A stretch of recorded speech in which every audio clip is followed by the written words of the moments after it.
Aksi heroik dilakukan seorang sopir angkot Jaklingko. Dengan beraninya, ia menggagalkan aksi jambret di Ciracas, Jakarta Timur. Sopir Jaklingko yang melihat dengan mata kepalanya sendiri saat insiden penjambretan terjadi, kemudian mengejar pelaku. Ia melajukan angkotnya ke arah pelaku dan menyerempetnya hingga pelaku jatuh. Upaya menghentikan penjambret bukan kali ini saja terjadi, saudara. Masih segar dalam ingatan kasus seorang suami yang bela istrinya saat dijambret malah ditetapkan polisi sebagai tersangka.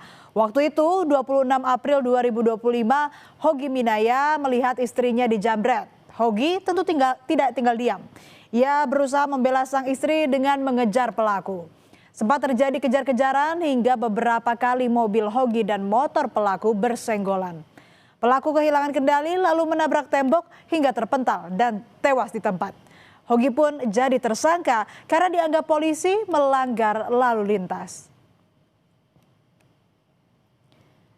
Dan kita kembali ke kisah heroik sopir Jaklingko yang gagalkan penjambretan. Peristiwa bermula ketika seorang perempuan berinisial D menunggu angkutan umum di halte di Jalan TB Simatupang, Ciracas, Jakarta Timur pada Jumat malam 30 Januari. Mendadak seorang pria merebut ponsel korban, sementara seorang lagi bersiaga di atas motor.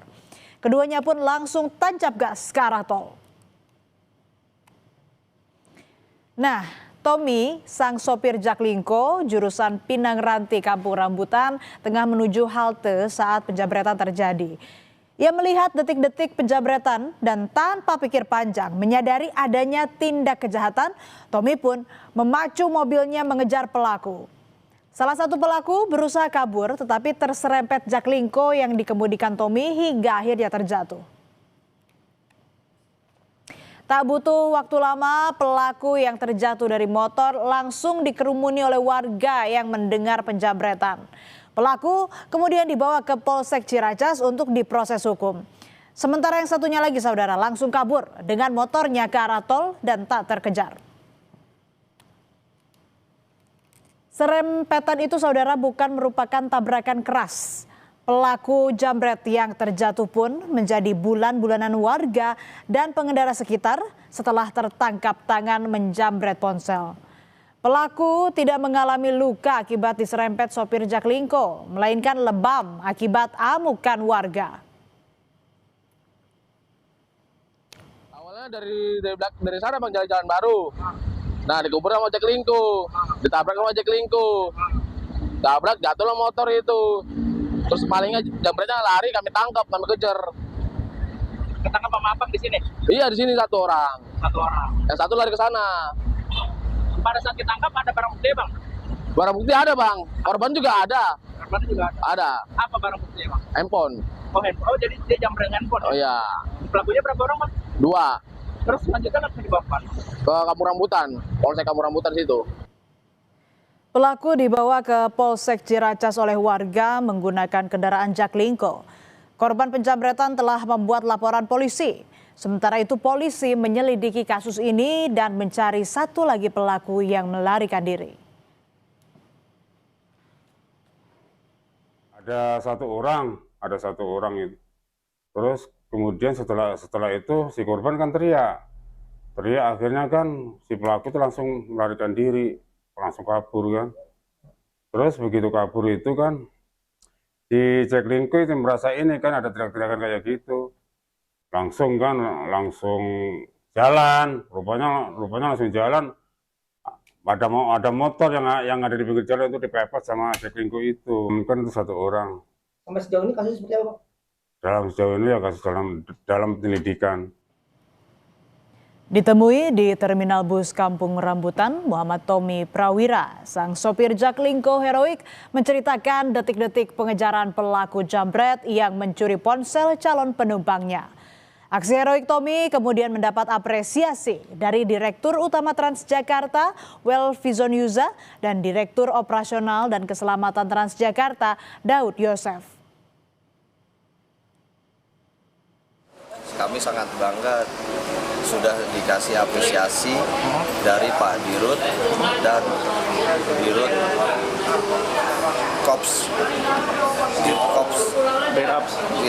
kami di Transjakarta dan pimpinan kami di KWK Timur 1. Keberanian dan ketepatan Tommy mengambil keputusan mengejar penjamret patut diapresiasi. Tommy mengaku tak takut bila ia kemudian hari bernasib serupa seperti Hogi Minaya, suami yang bela istri dari penjamret tetapi malah jadi tersangka. Tommy mengaku spontan menyerempet pelaku karena menurutnya itu adalah perbuatan baik. Ada takut untuk melakukan hal baik ya, Mas. Ya, saya spontan aja karena kan sesama manusia kan harus membantu. Mas, ke depannya Mas, apabila ada kasus serupa, mungkin ada pesan-pesannya terhadap jurumudi yang lain begitu Mas? Ya, kalau dari saya sih jangan ragu untuk membantu sesama. Dan jangan lupa SOP yang sudah berlaku di Transjakarta dan KWK Timur 1. Sementara itu Jalan Panjang Hogi Minaya, suami yang sempat jadi tersangka setelah menabrak penjamret istrinya untuk mencari keadilan, berbuah manis. Komisi 3 DPR RI telah meminta Kejaksaan Negeri Sleman untuk menghentikan kasus Hogi karena menilai kematian dua penjamret adalah murni akibat peristiwa penjamretan. Kasus Hogi akhirnya di-stop Kejari Sleman dengan menerbitkan SKP 2 atau Surat Penghentian Perkara per 29 Januari 2026. Hogi terbebas dari status tersangka.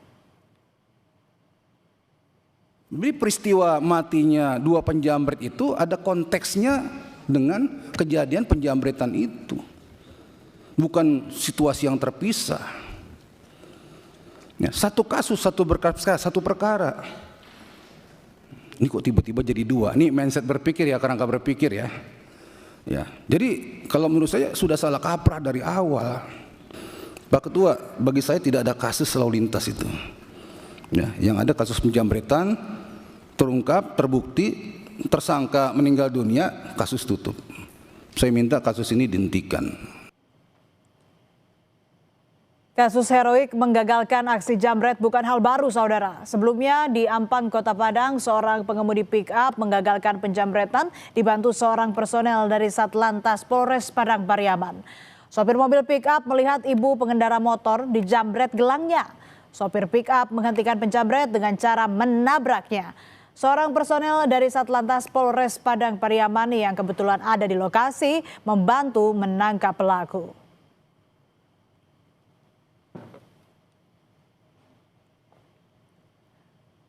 Dari 3 peristiwa, ada 3 perbedaan perlakuan hukum terhadap orang yang melawan atau menggagalkan aksi jamret.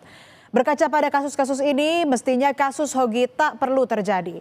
Semoga kedepannya tidak terulang lagi kasus seperti Hogi, agar masyarakat tak ragu untuk melawan kejahatan.